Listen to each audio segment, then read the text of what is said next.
अगर हम यहाँ पे बात करें कि इंडिया का जो इतिहास है उसके ऊपर जो लाइट डालते हैं आर्कियोलॉजिकल सोर्सेज उनके बारे में, तो सबसे पहले हम इसमें जानेंगे कि इनका ओरिजिन कैसे होता है और डेवलपमेंट कैसे होता है इंडियन आर्कियोलॉजी का। तो इंडिया में जो आर्कियोलॉजी है, इससे रिलेटेड एक्टिविटीज़ को स्टार्ट किया गया था यूरोपियंस के थ्रू। और एमिनेंट ओरिएंटलिस्ट इसमें रहते हैं सर विलियम जॉन्स, जिन्होंने एशियाटिक सोसाइटी ऑफ बंगाल को फाउंड करा था 1784 एडी में। स्टार्टिंग में जो एक्टिविटीज़ है एशियाटिक सोसाइटी की बहुत ज़्यादा लिमिटेड थी, लाइक लैंग्वेज और लिटरेचर तक ही सीमित थी ये। और बाद में क्या किया गया, बहुत ज़्यादा नंबर ऑफ इंस्क्रिप्शन को कलेक्ट करा गया। इंस्क्रिप्शंस होता है शिलालेख। बट इसके सामने भी एक बहुत बड़ी प्रॉब्लम थी कि उनको डेसिफर नहीं किया जा सकता था, क्योंकि स्क्रिप्ट के बारे में पता नहीं था। तो डेसिफर का मतलब होता है कि हम उन जो इंस्क्रिप्शन है उनको पढ़ने में एबल नहीं थे, क्योंकि हमें नहीं पता था कि उनकी लिपि कौन सी है। ये जो प्रॉब्लम है ये सॉल्व करी गई जेम्स प्रिंसिप के द्वारा। एशियाटिक सोसाइटी में मिनिस्टर थे एंड फाउंडिंग एडिटर रहते हैं journal of the Asiatic society के। तो ये डेसिफरमेंट के लिए ब्राह्मी स्क्रिप्ट को जो है ये खोज निकालते हैं उसका। और 7 साल लगा के जो अशोका के इंस्क्रिप्शन थे उनको पढ़ने में इनको सफलता मिलती है। और ये खरोष्टी जो स्क्रिप्ट थी या लिपि थी उसको भी पढ़ने में इनको सफलता मिलती है। तो ये कौन थे? जेम्स प्रिंसिप थे। फिर जॉर्ज टर्नर की बात करें तो ये भी ऑफिसर रहते हैं सिलोन सिविल सर्विसेज यानी श्रीलंका के। और ये भी अपनी रिसर्च वर्क को टेक फॉरवर्ड करते हैं इंडियन आर्कियोलॉजी से रिलेटेड। पियदसी हम पढ़ते हैं अशोक को, प्रियदर्शी या प्रियदसी का टाइटल। तो with the Mauryan king Ashoka, जो कि एंशियंट बुद्धिस्ट टेक्स्ट में मेंशन किया गया है। अब आते हैं सर अलेक्जेंडर कनिंघम। ये ब्रिटिश आर्मी इंजीनियर थे जो डिप्यूटेड थे इन बंगाल में। बहुत ज़्यादा हेल्पफुल रहती है इनकी explanation work of James Prinsep. Sir Alexander जो कनिंघम है, इनको अपॉइंट करा जाता है archaeological surveyor, archaeological survey of India new Delhi में। अ, उस टाइम पर जो गवर्नर जनरल थे या वाइसराय थे, तो वो थे लॉर्ड कैनिंग।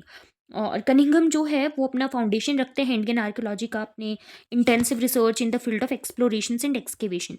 इनका बहुत ज़्यादा कंट्रीब्यूशन रहता है इंडियन आर्कियोलॉजी में, सो दैट इनको फादर ऑफ इंडियन आर्कियोलॉजी भी बोला जाता है। 1885 एडी में जो कनिंघम है वो रिटायर कर जाते हैं अपनी पोस्ट से। और उनके बाद में जो रिटायरमेंट होती है, जेम्स बर्गेज वो पोस्ट पर बैठते हैं। और उनकी रिटायरमेंट के बाद 1889 में chaos spreaded there that prolonged for about 13 years. Early years of 20th century favourable condition आती है एंड इस्टेब्लिश करा जाता है governor general and viceroy lord Curzon के द्वारा। ही सेटअप सेपरेट डिपार्टमेंट एक आर्कियोलॉजी के लिए एंड अपॉइंट करते हैं सर जॉन मार्शल को as the director general of archaeological survey of India. 1902 AD में मार्शल जो है 26 साल तक इस पोस्ट पर रहते हैं। और अपने एसोसिएट की हेल्प के साथ में दयाराम साहनी जो थे, जिन्होंने हड़प्पा को खोजा तो क्या मतलब डिस्कवरी करी थी 1921 में। ठीक है, रखालदास बनर्जी जिन्होंने मोहनजोदाड़ो की डिस्कवरी करी थी 22 में। अर्नेस्ट मैके चुनहोदड़ो की 25 में। ऑरेल स्टेन सुतका गेदोर 1927 सक्सीड करते हैं firstly to bring to light the ruins of ancient city, जो पुरानी सिटीज़ थी। तो जो फॉर्मल अनाउंसमेंट है discovery of India Indus civilisation वो 1924 में हुई थी। किसने करी थी? जॉन मार्शल ने करी थी। रिवील करते हैं वो इंडस सिविलाइजेशन को change the stream of history. दूसरे शब्दों में बोला जाए तो ये इंडियन हिस्ट्री का एक टर्निंग पॉइंट था। अब जो इंडिया है उसको ग्लोबल मैप पे एक अलग स्थान मिल रहा था एंटिक सिविलाइजेशन को लेकर। लाइक इराक में जैसे मेसोपोटामियन सिविलाइजेशन हो गई, इजिप्ट में इजिप्टियन हो गई, चाइना में चाइनीज सिविलाइजेशन हो गई। इससे पहले मार्शल जो है अनाउंसमेंट करते हैं, इट वाज बिलीव दैट कि सिविलाइजेशन जो इंडिया में है वो वैदिक आर्यन के साथ में स्टार्ट हुई थी। तो finding of the remains of Indus civilisation disproved this belief. अब जो बिगनिंग है सिविलाइजेशन के इन इंडिया में वाज पुश्ड 2500 ईयर्स बैक। इस वे में एंटीक्विटी ऑफ इंडियन सिविलाइजेशन जो है वो इस्टेब्लिश हो जाती है। अगर नाम की बात करें कि सर जॉन मार्शल के बाद में कौन सक्सेसर्स रहते हैं, तो जैसे एच हारग्रीविस, दयाराम साहनी, फिर J P Blakiston, K N Dikshit, Mortimer Wheeler, N P Chakravarti. अभी बात करते हैं कि आर्कियोलॉजिकल सोर्सेज के कितने प्रकार होते हैं। तो आर्कियोलॉजिकल सोर्सेज जो है इनको कैटेगराइज करा जाता है 3 कैटेगरीज में। एक तो है इंस्क्रिप्शन। ठीक है, इंस्क्रिप्शन हो गए, फिर कॉइन्स हो गया, उसके बाद मॉन्यूमेंट्स हो गए।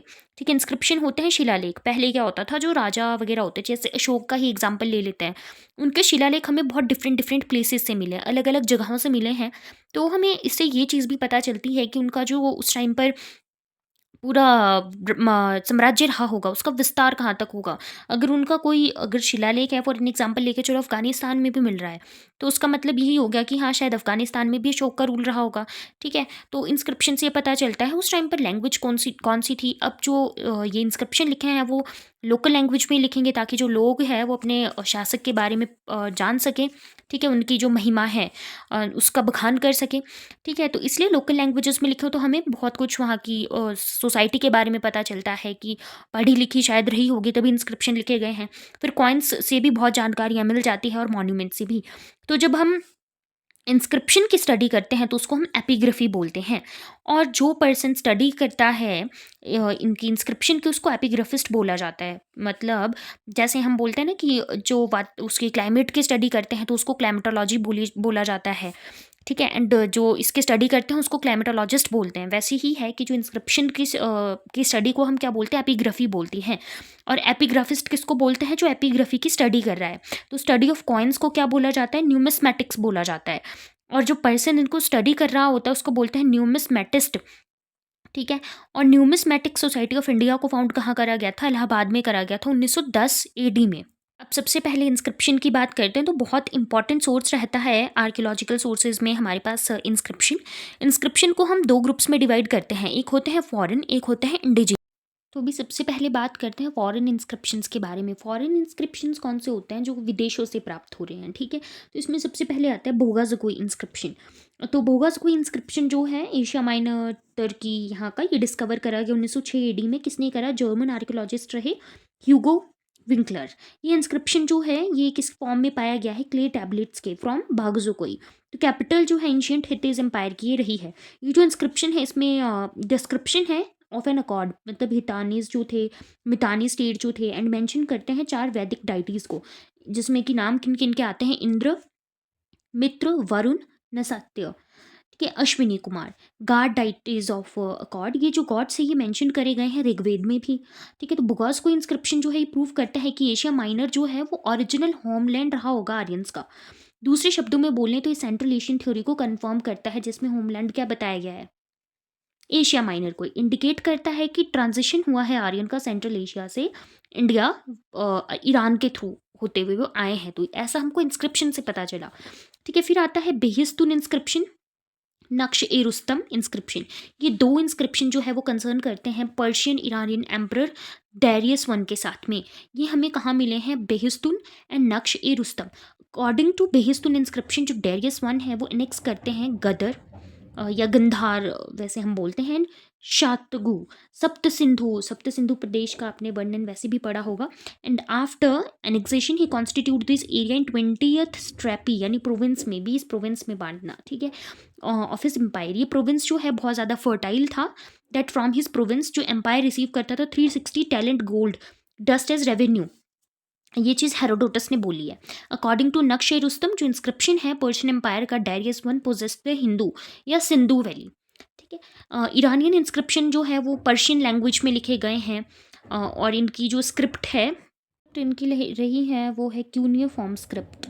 और 1837 एडी से पहले ईरानियन इंस्क्रिप्शन जो थे वो डेसिफर कर लिए गए थे हेनरी रॉलिंसन के थ्रू। ये ब्रिटिश ईस्ट इंडिया कंपनी में एक ऑफिसर रहे हैं, ठीक है? नोटेबल है that among foreign inscription of India जो अर्लीस्ट डेसिफर्ड इंस्क्रिप्शन है वो ईरानियन इंस्क्रिप्शन है, दैट इज़ बेहिस्तून एंड नक्शे रुस्तम इंस्क्रिप्शन। ऑफ कोर्स जो इंडिजिनियस इंस्क्रिप्शन है उनमें तो अर्लीस्ट डेसिफर करे इंस्क्रिप्शन जैसे अशोकन इंस्क्रिप्शन को करा गया था। बात करते हैं इंडिजीनियस इंस्क्रिप्शन, यानी कि जो हमारे अपने इंडिया के इंस्क्रिप्शन है। कुछ स्कॉलर बिलीव करते हैं दैट की जो ट्रेडिशन है इंस्क्रिप्शन का, इंस्क्राइबिंग या इनकाविंग इन इंडिया, वो स्टार्ट कहाँ से हुआ है, बिफोर, मतलब बिगिन हुआ है before coming of Mauryan king Ashok, उससे पहले हो गया था। ये प्रेजेंट करते हैं दो इंस्क्रिप्शन इसके प्रूफ के तौर पर, जैसे कि Piprahwa Buddhist urn pot inscription Siddharth Nagar district Uttar Pradesh में 5th सेंचुरी बीसी का मिलता है। बारली इंस्क्रिप्शन अजमेर डिस्ट्रिक्ट राजस्थान में।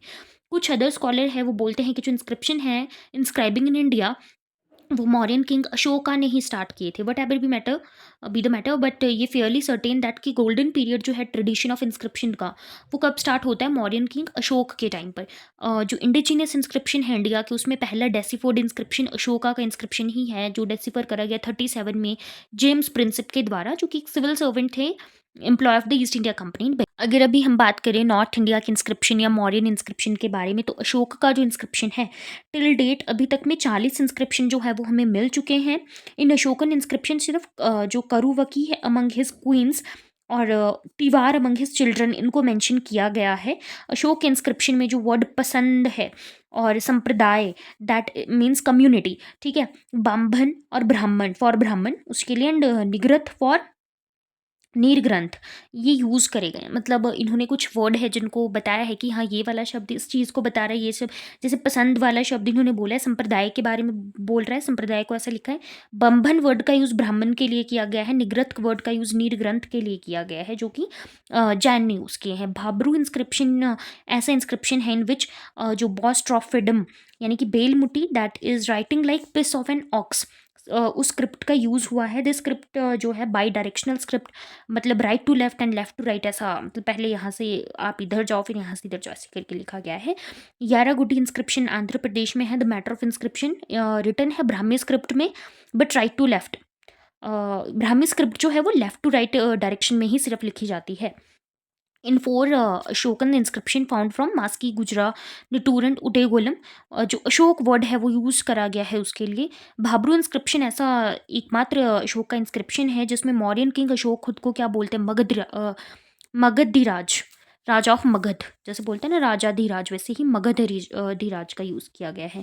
अशोक का जूनागढ़ जो मेजर रॉक एडिक्ट है गिरनार का, is the inscription of which later Shaka ruler Rudradaman and Gupta ruler Skandagupta inscribe करते हैं अपनी इंस्क्रिप्शन को। अशोक का इलाहाबाद पिलर एडिक्ट इंस्क्रिप्शन है जिसमें इंस्क्रिप्शन ऑफ 4 पर्सन को इंस्क्राइब करा गया है, अशोका, करुवकी, समुद्रगुप्त और जहांगीर। पहला डिस्कवर इंस्क्रिप्शन अशोका का Meerut Delhi pillar edict discover कब हुआ, 1750 एडी में। किसने करा, Joseph Tieffenthaler, and European Jesuit missionary and geographer. Ashokan inscription को जनरली ब्राह्मी स्क्रिप्ट में प्राकृत लैंग्वेज में लिखा गया है। प्राकृत वॉज द लैंग्वेज जो अशोकन इंस्क्रिप्शन में यूज़ करी गई है। द स्क्रिप्ट जो है वेरी करती है region to region. Brahmi script eastern India में देखने को मिलती है, Kharosthi script north west India में, एंड ग्रीक में। अरामिक स्क्रिप्ट जो है वेस्टर्न इंडिया में हमें देखने को मिलती है। इन मानशेरा और जो शाहबज गदी मतलब दोनों पाकिस्तान में पढ़ते हैं। इंस्क्रिप्शन खरोष्टी स्क्रिप्ट जो कि कहाँ से लिखी जाती है, राइट टू लेफ्ट में लिखी जाती है। In Shar-i-Kuna Kandahar Afghanistan, inscription Greek and Aramaic script को यूज़ किया गया है। देवदत्त रामकृष्ण भंडारकर, उन्होंने जो लिखा है बुक अशोका जो कि 1925 एडी में पब्लिश हुई थी, जो कि बेस्ड थी इंस्क्रिप्शन ऑफ अशोक। और चीज़ है कि दशरथ नागार्जुन केव इंस्क्रिप्शन, इस इंस्क्रिप्शन को जो है वो नागार्जुन हिल से मिला है, ये जो कि जहानाबाद डिस्ट्रिक्ट ऑफ बिहार में है। तो इस इंस्क्रिप्शन को प्राकृत लैंग्वेज में लिखा गया है ब्राह्मी स्क्रिप्ट में। तो इस इंस्क्रिप्शन के अकॉर्डिंग बोला गया है कि किंग दशरथ जो थे वो अशोक के ग्रैंडसन थे, ठीक है। उन्होंने ऐसा बताया कि जो दशरथ थे उन्होंने 3 केव्स को डोनेट कर दिया था, वपिका, गोपिका एंड विदितिका। किसको डोनेट करा था, आजीविका मंक्स को, जो कि जैन धर्म से संबंधित है, सो दैट वो रेनी सीजन में यहाँ पर रिसाइड कर सके।